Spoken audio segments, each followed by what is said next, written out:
ndoshta edhe ajo pjesa e jetës me gure, ku ta diune me dhunë ndaj institucioneve, e ka bë që të shprehet në atë formë. Nuk e di pse kryeministri Kurti shumë është dashuru pas LDK-s me gjetë atë formulën pse është i dhëna shumë pas LDK-s, kishte më qenë interesant për gjithë. Tërkohën i ka ofruar LDK-s marrëveshje të tilla dhe ka pretenduar që vetëm me LDK-n kishte për ta formuar qeverinë, por nuk i marr si sinqerta, them drejtën, asnjë prej lëvizjeve të kryeministrit në detyrë, për shkakun se ai asnjëherë nuk është ulur në tavolinë dhe të bisedoj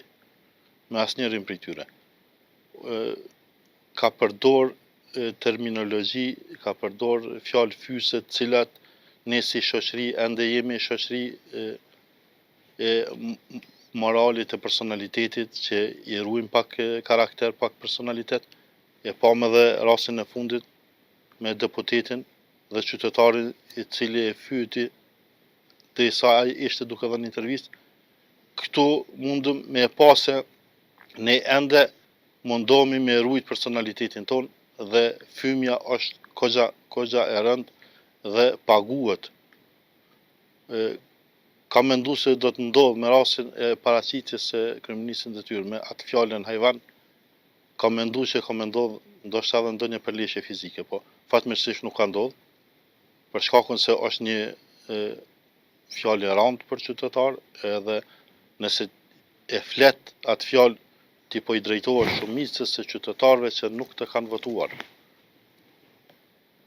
Përjashtë ata që kanë votuar, po ka qytetarë që edhe nuk dalin në votime. Fare nuk kanë dalë në votime, e që është një numër fatkeqësisht i madh, ndoshta mbi 40% ose edhe 50%. Edhe po i drejtohesh krejt atyre qytetarëve me fjalën hyjvan, është një shprehje e rëndë. Unë nuk e kuptoj si ka ardhur, ende nuk e kuptoj si ka ardhur deri te ajo fjalë, po ndoshta edhe e ka lumja si i burgosur në burgjet serbe, po ndoshta edhe ajo pjesa e jetës me gure, ku ta diune me dhunë ndaj institucioneve, e ka bë që të shprehet në atë formë, po nuk i takon një lideri, nuk i takon një intelektuali që dal e të flas me një gjuhë të tillë në drejtim të qytetarëve. Do të shumë pas kujdes. Unë si avokat, po dhe si profesionist i fushës, mendoj që gjuha e urrejtjes duhet me marrë fund një herë për gjithmonë, dhe atë duke vendos legjislacion të ri në vendet ku duhet, e pse jo të mos kthehet ajo çish ka qenë për veprën penale të shpifjes, nxitjes së urrejtjes,